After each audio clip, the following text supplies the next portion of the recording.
Amphetamines were widely prescribed in the 1950s and 60s for depression and obesity. They were only changed to Schedule II of the Controlled Substances Act in 1971 after the potential for abuse and addiction was recognized. Also, a rise of marijuana began during the 1960s that peaked during the 70s among 12th graders at 51% of the population. Intravenous drug use was also prevalent among the streets of Waikiki during this time. And as a side note, for the first time, tourism took over sugar and pineapple industries in the amount of revenue earned. And I was asked to give a little bit of history about the agency. So we were founded 46 years ago by Reverend Frank Chong, and it was founded as the Waikiki Drug Clinic. And it was there because there was a need. There were a lot of young people who were involved in intravenous drug use and addiction issues as well as alcohol. And that's how the clinic started. There was about 2 rooms in the clinic, and we have now grown into 6, soon to be 7 service sites. And we have a range in services from our PATH clinic, which services pregnant and parenting women with addiction issues, to our homeless shelter in Kaka'ako, which also has a medical clinic, to our main primary care clinic in Waikiki on Ohua Avenue.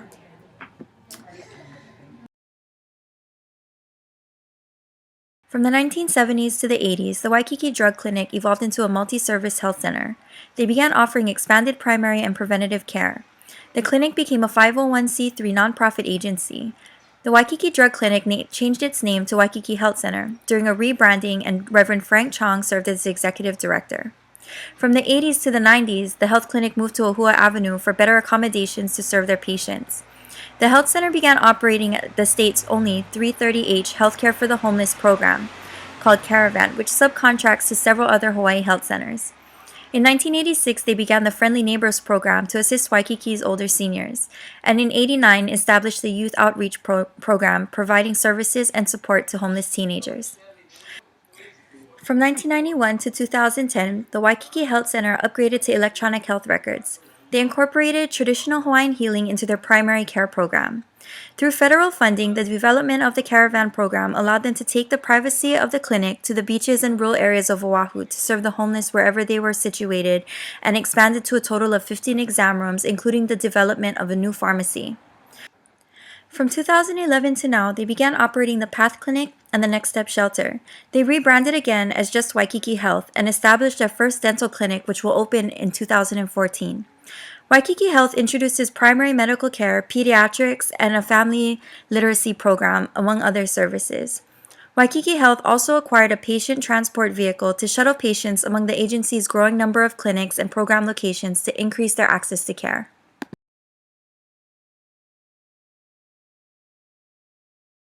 So I'm Kelly Joseph, and I'm the Chief Marketing and Development Officer for Waikiki Health.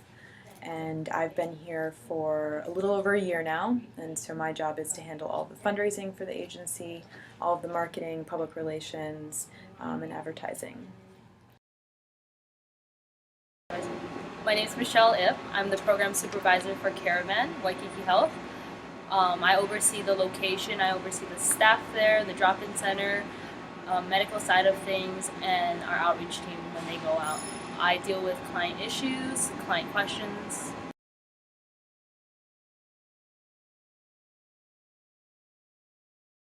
I am the Shelter Services Manager at Next Step Shelter.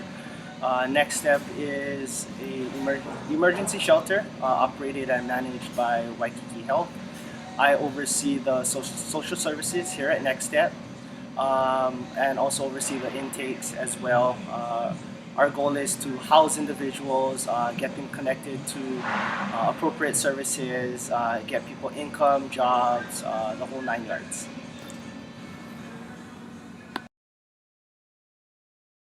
My name is Aaron Farias, and I'm a Waikiki Health Service recipient. Here are some important acronyms to remember.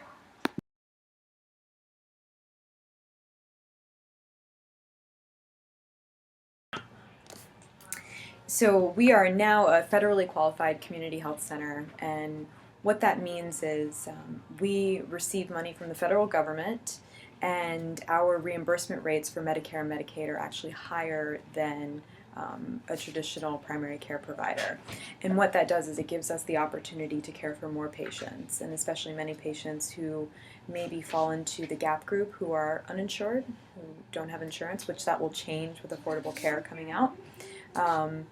And it gives us the opportunity to really take our time with our patients. So one of the things that I love about the agency is, our overall philosophy of caring for patients, and the high level of care that each patient receives. I actually see my primary care provider at the Ohua Clinic, Dr. Ohura Payam, and I know that every time I see him, I'm going to have one-on-one time with him that is as long as I need. His medical assistant will be in the room. She's always the same every time I go there. And from the time I call to make my appointment to the time I'm walking out the door and getting my whatever I need from the pharmacy, I'm being cared for. And when there's a referral that needs to take place, they're calling, they're setting the appointment for me, they're checking up to make sure I actually went to my appointment. And I know that I don't receive this level of care because I work there. I know that every patient that walks through the door receives the same level of care with incredible doctors. And, to talk a little bit more about community health centers in general, the way that we've grown to have 6 service sites and soon 7 is community health centers really grow to meet the demands of the community. So since we have a very high homeless population here in Hawaii, that's something that we have grown to see a need and to fill the need. So our Caravan program is a drop-in center for homeless clients to receive their mail. They can receive social services. They can also see a doctor. They can get treatment for whatever it is that they need. Behavioral health care as well. We also have a homeless shelter. We were actually asked by the governor about 4 years ago to take that over. We have such a strong track record in treating and dealing with homeless clients here that they asked us to take that on. We also do housing. It's extensive, the amount of services that we provide. And basically a community health center will grow around the community that it's in and provide whatever it is that that community needs to be sustainable and a happy and healthy place.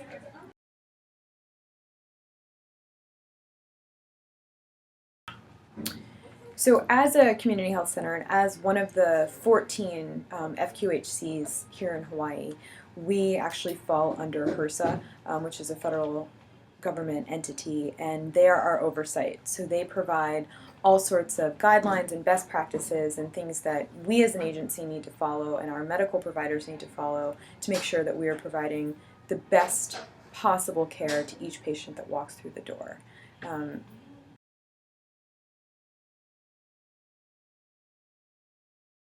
Traditionally our health center has many patients with multiple chronic conditions that need a very high level of care from their physician. And so one of the things that we started to implement, and many other health centers are as well, is something called patient-centered medical home. And what that is it is a delivery of service to a patient.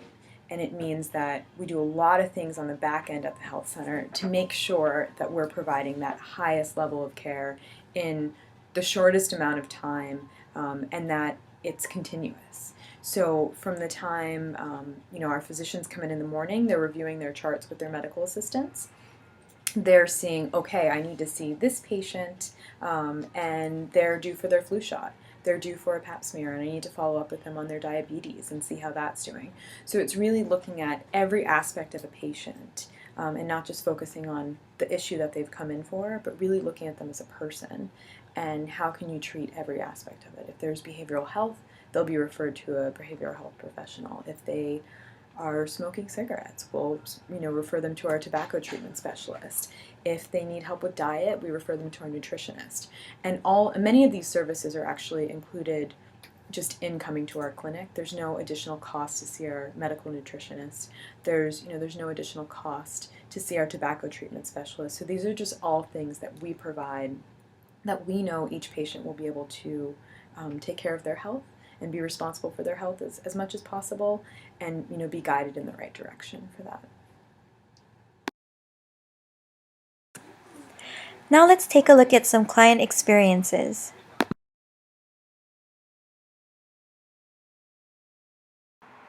This is Laveda Beard. She initially sought medical care because she had no insurance and heard from a friend about the health center.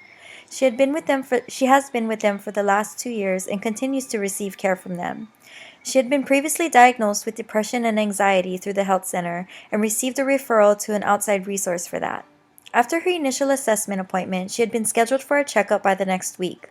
Following that, she had been given a PCP, a primary care physician, and had established a payment plan based on a sliding fee scale.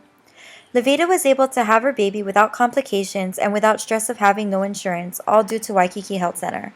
She has been incredibly impressed by the level of care she was able to receive and continues to receive.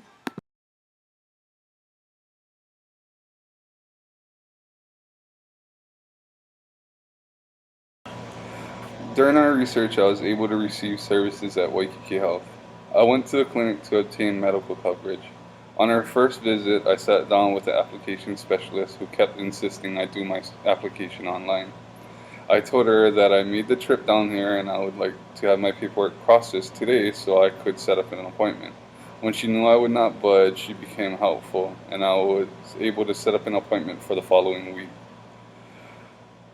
When I came in for my appointment, I was surprised how quickly I was seen by my doctor. They had also let me know in advance that he was a resident doctor and he would be working under a superior who I also got a chance to talk with. I have not had a physical for over a decade up until that day. The doctor could tell I was healthy and kept asking what my intent was for the visit. I told him I felt like I needed a checkup being as it had been so long. The only thing he could recommend is losing 10 pounds, and he asked if I'd like to be referred to a tobacco sustenance treatment program because I smoked an e-cigarette. I paid $20 on that day, and I found that the healthcare is a great place to receive immediate care.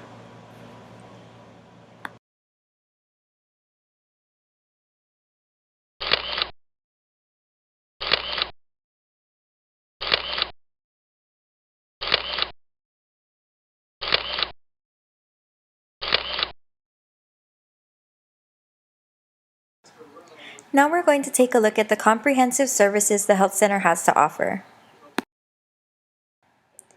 Waikiki Health's primary medical services include physical exams, immunizations, health education and counseling, behavioral health services, chronic disease management, diabetes management groups, retinal screening, pharmacological care, pediatric care, women's health, family planning, traditional Hawaiian healing, HIV intervention, and tobacco cessation.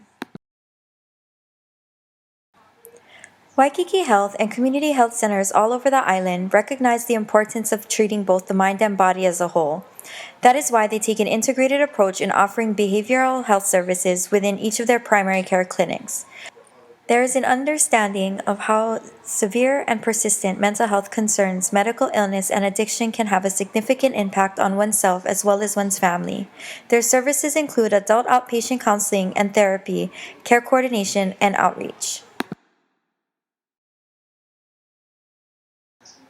Because the community demonstrated a need, the health center built a pharmacy which carries a wide range of prescription and over-the-counter medications.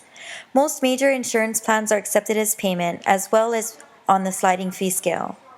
Waikiki Health Pharmacy is now a member of the Good Neighbor Pharmacy Provider Network. It is the largest network for independent pharmacies in the United States.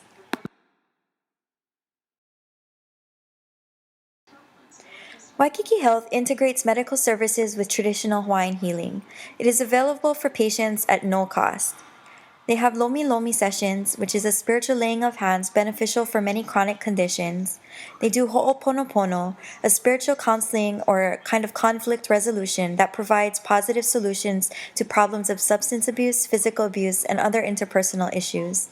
La'au Lapa'au, which is medicinal herbs that treat common ailments and chronic conditions, and education that incorporates the Hawaiian culture.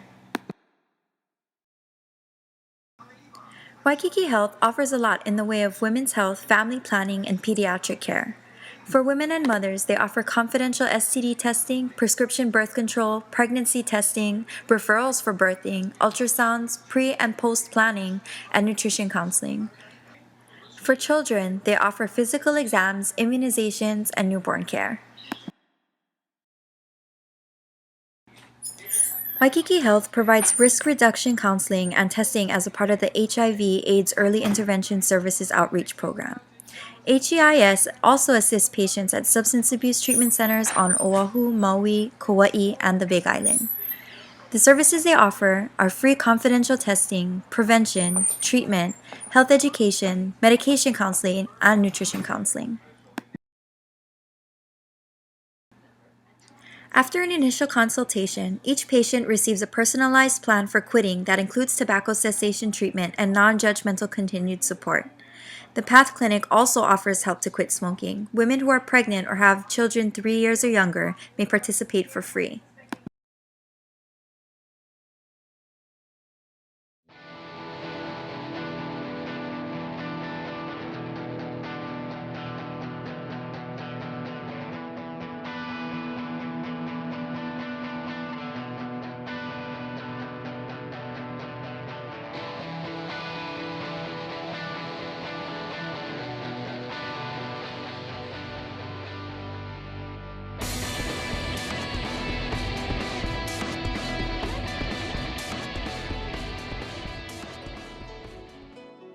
Since 1989, Halekipa and the Waikiki Health Center have been providing services to runaway, homeless, and street-identified youth and young adults on Oahu through the Youth Outreach Program.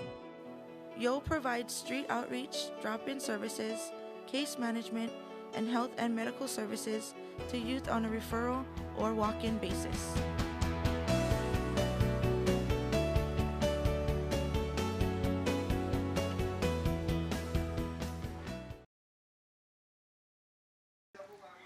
The Friendly Neighbors program offers basic assistance and companionship to senior adults, 60 years or older, who live in Waikiki. The free services are provided by volunteers and help seniors in need continue living independently at home. The Friendly Neighbors services include friendly visits, phone call reassurance, reading mail, light housework, meal preparation, exercise and activities, help with shopping and errands, escorting clients to medical visits, respite services for caregivers, and referrals to additional services.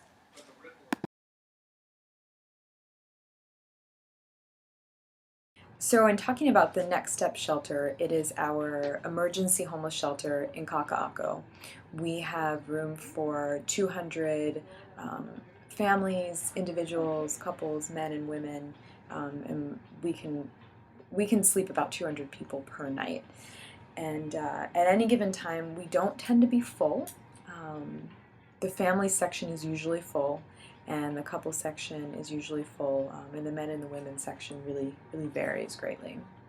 And since we have both families, men and women, all in one place, there are quite a few guidelines and rules that everybody needs to follow as they're coming into the program. And we like to call it a program because we expect that our clients and residents that join on with the Next Step Shelter, they pay program fees, which actually when they transition into stable housing, those fees can then be applied as like a down payment for their first or last month's rent. It's also assumed and necessary for every client who's living there to be searching for work. If they have children, their children need to be in school. And a couple things that we do not allow at the shelter is anybody who is a sex offender, because we have small children who are living in the shelter. So there are a few things that that need to be done to get somebody qualified to come in. But once they're in, we get them into the program. We provide job training and computer skills classes, resume building, English literacy courses. We provide breakfast and dinner and lots of things for the children to keep them happy. And we like to make it as much of a home as possible without letting people get too comfortable, because it is an emergency transitional shelter. So it's a place for people to be for a short amount of time while they're looking and have all the resources available to them to transition out of homelessness.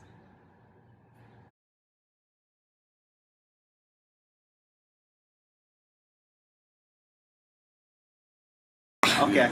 Most recently, one of the major changes that we made was to be stricter when it comes to the length of stay someone can stay here. In theory, residents can stay up to 2 years. But now we're not telling new residents that.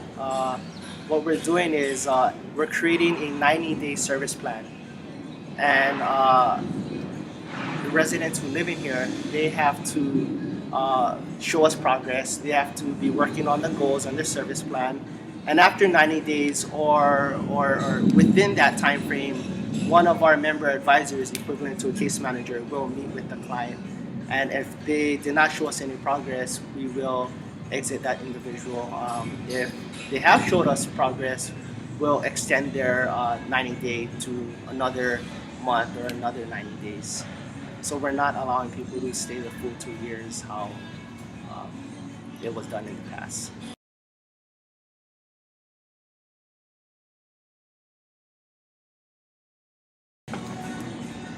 All right, so we're in the process of hiring a housing specialist. One of our main goals is to get people housed. And throughout the years, we learned that case managers have a difficult time doing everything.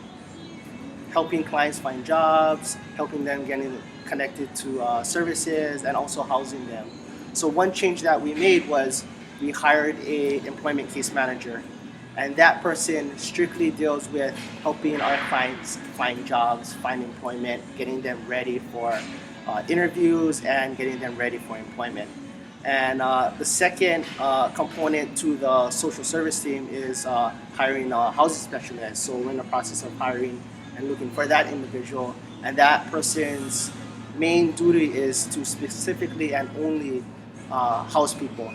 They don't have to work on getting them connected to welfare or those other government benefits. This person will strictly just help our clients apply for housing, get them housing ready, getting them their security deposits, getting them save money, and hopefully building relationships with landlords and other affordable property managers and complexes that would hopefully speed up the process with getting our clients into housing.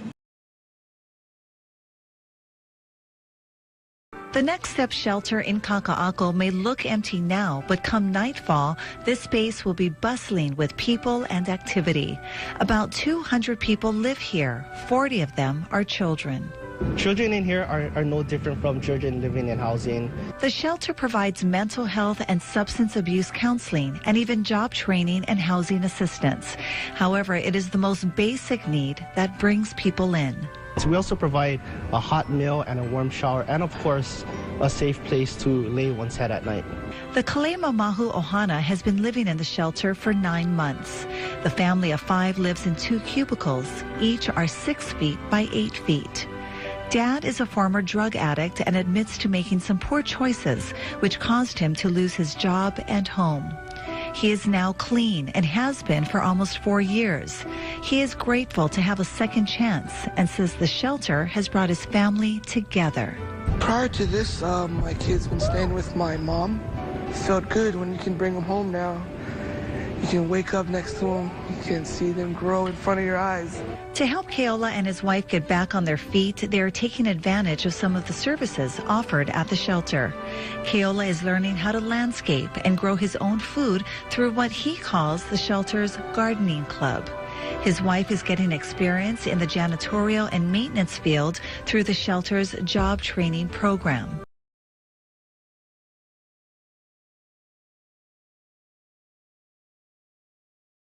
Some current and former residents at the Next Step shelter in Kaka'ako are complaining about a number of problems, including retaliation at the facility.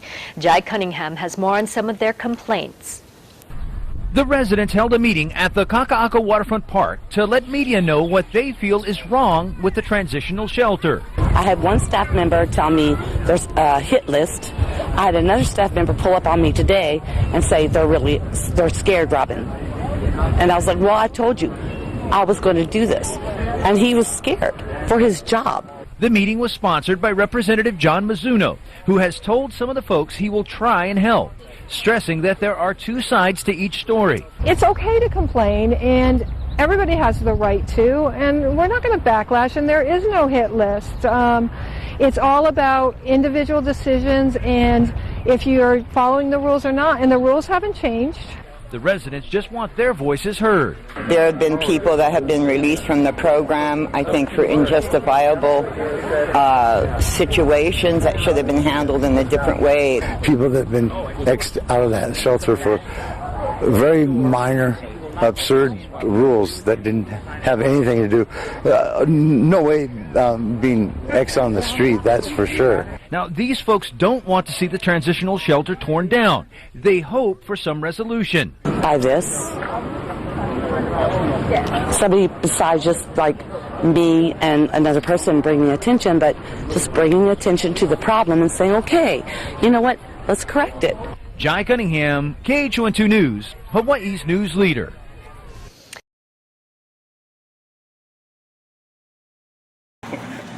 All right, so we are fair and we are consistent with enforcing our rules here.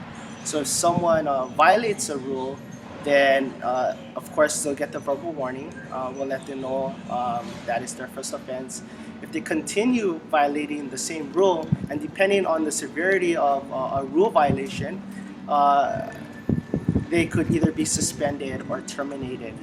So, you know, sometimes there's individuals who consistently break rules, and after, you know, giving a first warning, a verbal warning, or a second chance, and they continue doing it, then we have to suspend or terminate them.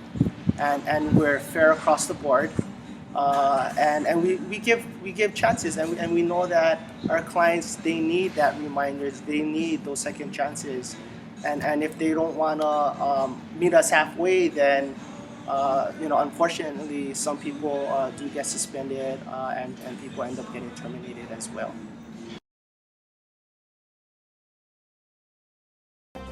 A mobile medical clinic is a real lifesaver for homeless people on the North Shore. Yeah, it's a clinic on wheels. And it's run by the Waikiki Health Center, but they take it a long way from Waikiki to provide all kinds of services for the homeless. The Waikiki Health Center's caravan pulls into Haleiwa Beach Park, a welcome sight for the growing number of homeless people on the North Shore. People here recognize the van and know it provides free medical care, and they flock to it. Inside, it's a fully equipped medical unit where patients can be examined, consulted, and treated. And they get more than just medical care. They get hygienic supplies, shampoos, lotions, conditioner, soap, if they need a razor to shave. We also give them snacks, such as canned foods. The people in this community see them, and there's nothing out here. And we thankful, whatever you have to share and give. They're helpful. And they're sincere. The van's staff also provides counseling and referrals. We offer social work. If a patient is depressed or anxious, we will refer patients to see a social worker and talk their problems out with a social work. If they need jobs, we place them with an agency.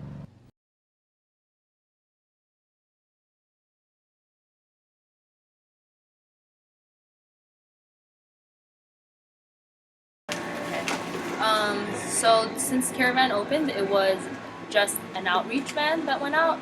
However, the numbers of homeless individuals that we encountered grew drastically. So a drop-in center was open, being that we could service more people.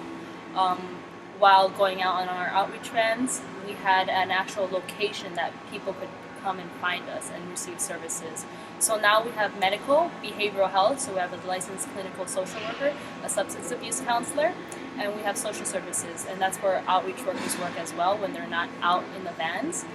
We do different referrals. We have a mailing address that they can give out. So we take messages in their mailboxes and we sort their mail each day in the mailboxes, and they can come and check it. We give out hygiene products. We have clothing donations that we give out. And when we do get food donations, we pass that out. We have snacks whenever we're open. As water, bathroom, and we do different vouchers. If they're unable to pay for ID, we can help them with that. They have no general assistance or social security or a job, any sort of income. We have in-services, legal aid comes, helping hand comes, Catholic Charities Veterans Services comes. So we have many different services that we offer in our drop-in and on outreach.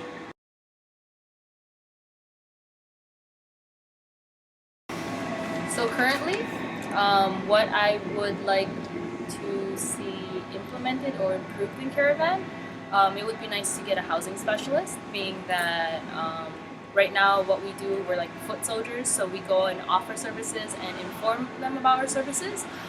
It would be good to even connect them to a housing specialist, which can help them look for housing and eventually get housed. At Path Clinic, Waikiki Health Center provides primary medical care, prenatal and postpartum care, obstetric and gynecological care, ultrasounds, and birth control. In addition to medical care, Path Clinic provides social services and support, including health education, counseling, preconception planning, help quitting tobacco, and referrals to pediatric care. Kelly Myers in LCSW has been hired to manage the social service programs and provide mental health and addiction support. Since 2003, Myers has worked with underserved populations, most of whom struggle with mental health or addiction issues. Here is some statistical information so you can get an idea of just how many people they serve. Medicaid and Medicare members make up only 20% of the clients served. 31% have private insurance, but the most staggering statistic is the uninsured, who make up 50% of the medical visits made last year. Many of the health center's clients are Caucasian, making up almost half of the population, while the other ethnicities are more evenly distributed between Asian, Hawaiian, and Pacific Islander.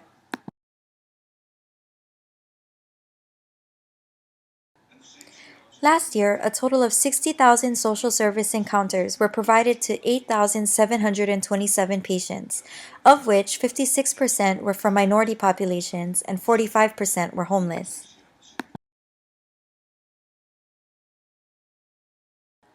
Last year, there were a total of 27,623 medical visits made. Out of that, 72% were from patients with low incomes, 58% were below the poverty level, and 69% were from underserved populations.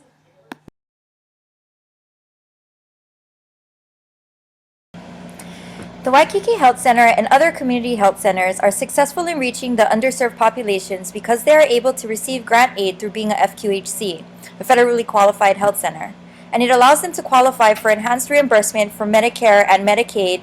Although that only makes up 20% of the patient base, they also offer a sliding fee scale which allows them to charge based on income. For the other 50% who are uninsured and the other 30% who have expensive private insurance and not enough coverage. Under HRSA, the Health Resources and Services Administration, the Waikiki Health Center delivers services based on the PCMH model, which stands for Patient-Centered Medical Home, which basically means they strive to treat everyone like family while integrating specific methods of treatment and support, all while using upgraded monitoring systems and meaningful use of electronic health records. The Waikiki Health Center offers a wide range of services because the community demonstrated a need for those services. The earmark of a strong, successful health center is the ability to evolve and grow with the community they are in. That is why they develop projects like the Friendly Neighbors Program, the Next Step Shelter, Caravan, and the Youth Outreach Program. No program is infallible or without fault, but these are just opportunities for growth. Any program worth its salt will look at what the issues are and make strides to make services more accessible and effective for their client base.